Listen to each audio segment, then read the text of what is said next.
Tingnan niyo mga idol, si tatay. Yun o, tulog na tulog.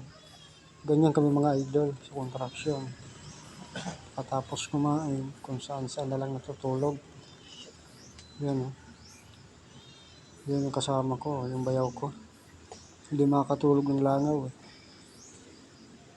Pero si tatay oh, yan yung mga idol. Tulog ng tulog. Sarap ng tulog ni tatay eh. Yan mo mamaya.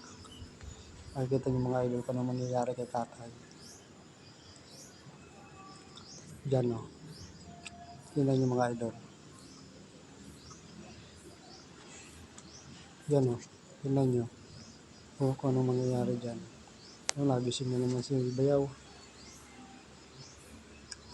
Yan mga idol o. Tingnan nyo. Mamaya-maya. Kung ano mangyayari dyan kay tatay. Sarap ng tulog niya kasi.